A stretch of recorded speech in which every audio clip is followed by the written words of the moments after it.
God, of the Father and of the Son and of the Holy Spirit. Amen. Please be seated.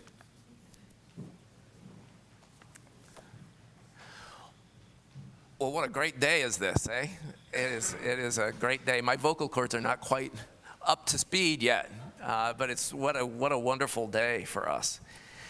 A few weeks ago, Darla had a birthday, and so I decided to make some birthday cupcakes for her. And so there are times, so we have a custom that every year I make her birthday cake, but this year it was cupcakes. And I'm not so when I make a cake, it's like once a year I make a cake. When I make cupcakes, it's like a decade, 2 decades, long time since I made cupcakes. So anyway, I decided to, normally I make them from scratch, but I decided this time I was going to use a box. And so I got the box and got the ingredients, and I was very diligent in putting it all together and put it in the oven. And in the right time, it was time to pull them out, and you put the little stick in to make sure that it's done and everything. It all worked perfectly, and not perfectly, but for me perfectly. And so then I said, well, I need to do another batch, and so I'm a little cocky this time. So I'm starting to allow my brain to think about other things.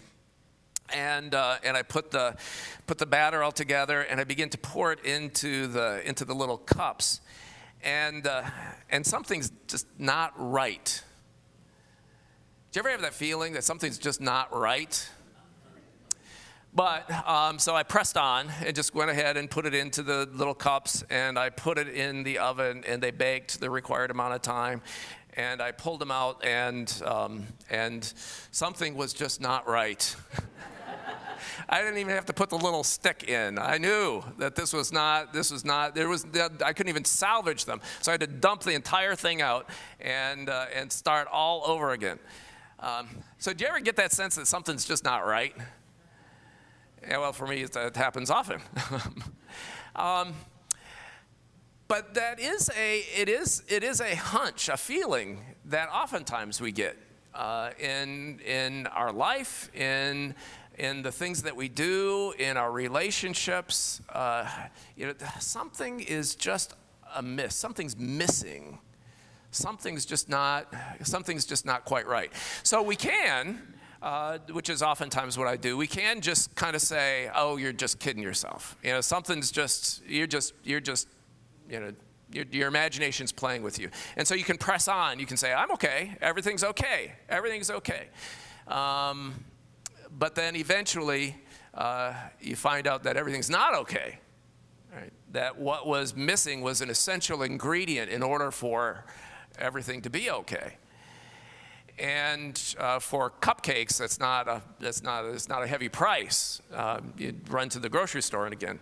But for a marriage, or for a relationship with a kid, or for a career or a job, the cost could be higher. And so the willingness that we have to listen to that voice, to stop what we're doing and to listen to that voice is pretty critical for us. And I have to say, within the Christian circles, sometimes we take Christian truths, but we misapply them. And so we like to say to ourselves, count your blessings. Be contented. Be at peace. We tell ourselves that. At the very time when the Spirit and when the soul that is deep within us is trying to tell us that something's amiss. And if we listen to that, then all of a sudden, we have to stop everything that we're doing, and we have to rethink things. But often I'm not patient enough to do that, and I just charge on and pay the price for it afterwards. So this ability, this willingness to listen to the voice that stirs discontent within us that says there is something more, there's something missing, to listen to that voice, as inconvenient as it can be, to stop everything else and to listen to that voice and then to take action can make all the difference. So in the gospel lesson for this morning, we have some discontented people. These are people who are not happy. So the first one is he's the president of the synagogue. He's an influential person in the community. And so he's got standing, he's probably got wealth, he's married, probably got other kids, and yet his daughter becomes sick. And she becomes desperately sick. And so what does he do? Well, so he could say a few prayers. He can hold her hand. He can count his blessings. He can tell himself to be contented and quiet. But that's not what he does. So she's lying there in bed, desperately ill, and he is willing to leave her. And to be able to go and to have a conversation out in the open with Jesus. Now remember, Jesus is a very controversial person. And you remember in the Gospel of John, Nicodemus comes to him. He's a religious leader too, but he comes at night. He doesn't want anybody to see him. But this guy comes in broad daylight in front of the crowds. And he says, "My daughter is desperately ill. Will you come, please, and heal her?" And Jesus goes with him. He is not willing to think about reputation. He's not willing to think about what's convenient. He's not willing to think about anything except that things are not right with his daughter and he wants them right, and he'll do anything in his power to be able to bring healing to her. And then so these crowds are all around him, and he's on his way to pray for this little girl and what we know will be her resurrection. And he's on his way, these crowds are around, and there's this little old lady who comes. And we know a little bit about her. So she, for 12 years, it says she's been suffering from a hemorrhage. So she's bleeding.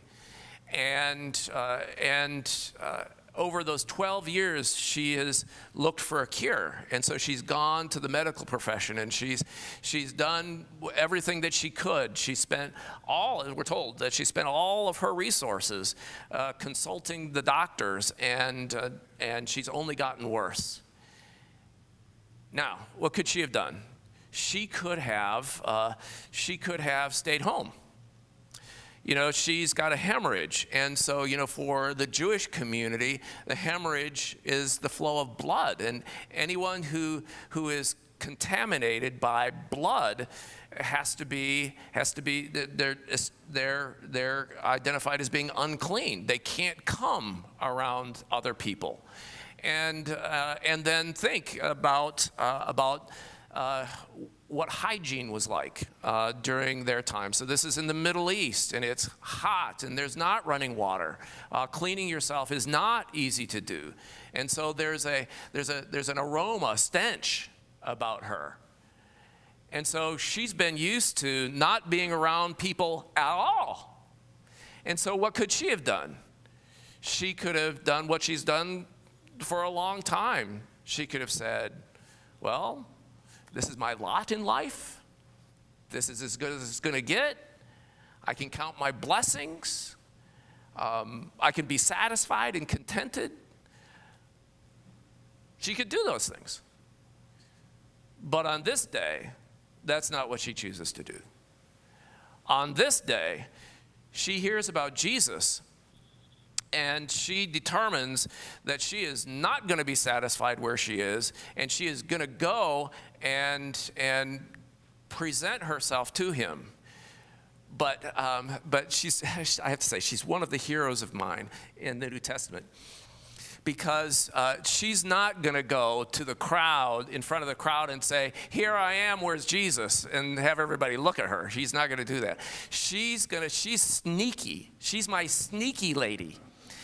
And so she finds out where Jesus is, and she just kind of puts herself, you can just kind of see her kind of hunched over and pushing herself, through the crowd until finally she can kind of get a sense of where he is. And she doesn't even want his attention. She doesn't even want to look at him or him to look at her.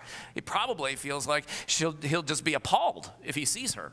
But she makes her way through the crowd, and finally there he is. There is his robe, the hem of his robe. If I could just touch that. And so she puts her hand out and she touches it while he's dealing with other things. And she touches it, and she can feel it. She can feel it in her body. And suddenly she is made well.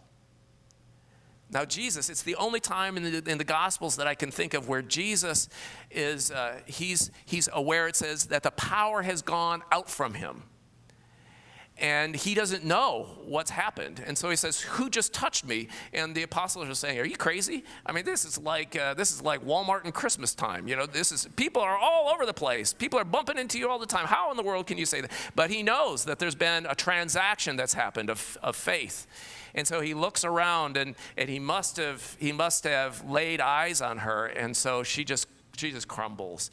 And she tells him the whole story, maybe even apologizes. And yet he has none of it. He just gives her compassion. And he says, your faith has made you well. Now, what would have happened to her if she'd just stayed at home? If she'd stayed in her corner in the dark and counted her blessings? Now, counting blessings and being contented is an incredibly important discipline. Those things are incredibly important for us. But we need to be careful not to misapply them and somehow think that because I'm feeling uncomfortable, then that's a reason for me to somehow deny how I'm feeling and just tell my conscience and my mind and tell the Spirit of God, settle down, would you? Just settle down. Leave me alone. No.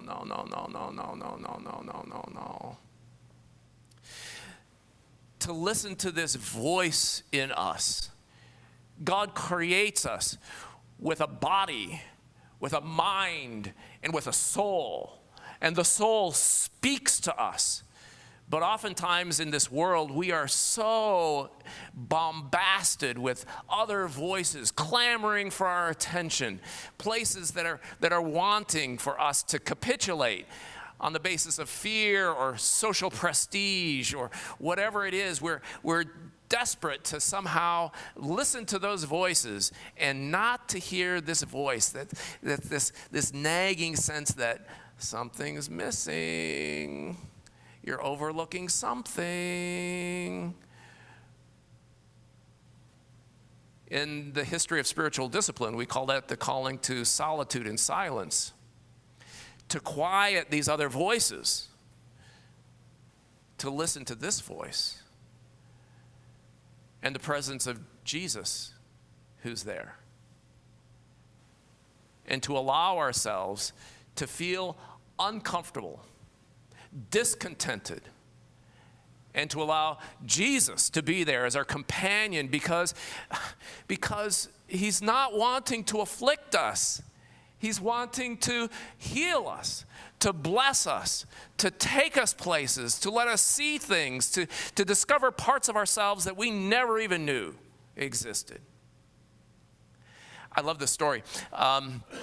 This is related in the book right at the beginning of Emotionally Healthy Discipleship by Peter Scazzero. Peter Scazzero is a pastor in New York. And he's written a number of books that are kind of in this series. So the first one is Emotionally Healthy Spirituality. This one is Emotionally Healthy Discipleship. Another one is the Emotionally Healthy Church. Another one has to do with the Emotionally Healthy Leader. Numbers of these, and I would recommend them all. there are groups within the church that are using some of these books for kind of their own development. So I would recommend, because there are these parts of us that oftentimes we're tempted not to listen to. And yet, as we do listen to them, then they speak to us with tremendous and transforming power. At the beginning, he tells the story of a woman by the name of Madeline who comes to St. Benedict's Hospital, I think in New York. And she's a 60-year-old woman. She is blind and has cerebral palsy, which means that her arms can be spastic and she can move unintentionally. And so her family, she's lived with her family. Her family has more than taken care of her. Her family has pampered her for these past 60 years as a blind woman who has spastic limbs. And so finally they can't take care of her anymore. And so she goes to the hospital. And so the neurologist comes and talks to her, and as he begins to have a conversation with her, he's wondering, well, does she have full mental capacity? What's going on in her mind? And she responds to his questions. He finds out that she's very knowledgeable. Her family's been reading to her. She listens to books on tape, audio books. She knows what's going on in the world around her. She's got all kinds of creative energy inside of her. And he says, well, gosh, you must be a whiz-bang at Braille. And she says, well, no, I've never done Braille. She said, because of these 2 lumps of dough at the ends of my arms, and referring to her hands. And so he's curious about that, the neurologist, because on the one hand, her arms and hands are spastic. They move unintentionally, and yet he says there was no relationship really that he knew of between cerebral palsy and not being able to use your hands or to be able to feel with them. And so he puts her through some tests, and in fact finds out that she can feel. So she feels different textures of things, and she can discern the difference between them. She feels her fork, and that her fork has a certain design, and she feels the pointedness of the tongs. She can feel pain. And so he says, this is fascinating. She's got capacity with her hands, but she's never done anything with them. So the entire 60 years, she's never fed herself, she's never dressed herself, she's never bathed herself, she's never gone to the bathroom by herself. Nothing has she done for herself. And so he says to one of his assistants, okay, this is what we're going to do. He says, tomorrow morning's breakfast. I want you to bring her breakfast on a tray, but I want you to set it just out of her reach. And then if she calls afterwards, I want you all to pretend that you didn't hear her, that you're off busy with somebody else. And so the next morning comes, and the next morning they bring her breakfast and place it just outside of her reach, and they leave. And of course she calls for somebody to bring her tray closer to her, and nobody responds. And so she gets frustrated. She calls more loudly. Nobody responds. And so then out of that frustration for her, she begins to move her chair and in the direction of where she feels like the tray must be. And with these spastic arms and hands, she reaches out, she finds the tray, she knocks some things off of it, but she finds a bagel. And she takes it to her face, and she feeds herself her bagel. That was the first time that she had fed herself anything in 60 years, because something was missing. Her hunger drove her to it. And so then they came in and they applauded her, and they said, so let's see what else you can do. And so she began to explore the world around her, the different shapes and the different objects, the different temperatures. And then she became conscious of or realizing that the people around her had bodies that could be touched and that they were different individual bodies, not just just faceless voices. And so they would let her, with her hands, run her hands over their arms and their shoulders and onto their faces. And she could feel them as they talked to her and had different expressions depending on what it was that they were saying to her. And they brought her some clay.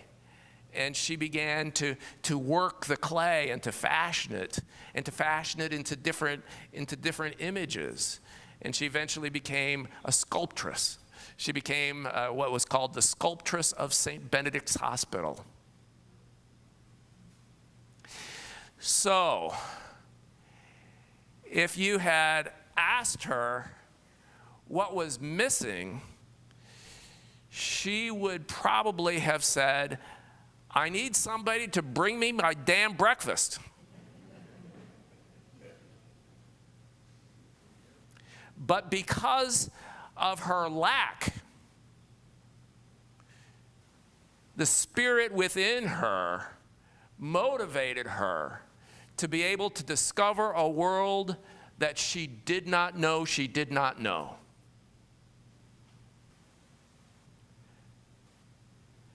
So what's missing for you? Where do you hunger?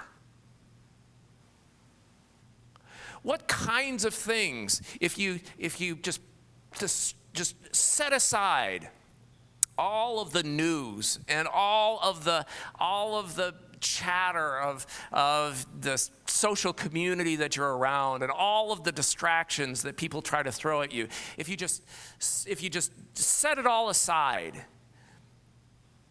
and you focused on that interior voice, what would that voice say to you? Where would it take you? What things are left for you to experience, for you to do, for you to accomplish that you didn't know, As we invite Jesus to be our companion in listening to that voice, he invites us into a bigger world. A world filled with richness, possibilities, and power that we only have to explore, only have to ask, and they'll be ours. But not in the way that we think, and perhaps not comfortably. And so may God give us the courage to listen to the voice that Jesus raises up within us, to with him as our companion and guide, to absorb it, to bring it into ourselves, and to be willing to be courageous so that we can grow and we can become people formed after his image and his likeness. Amen.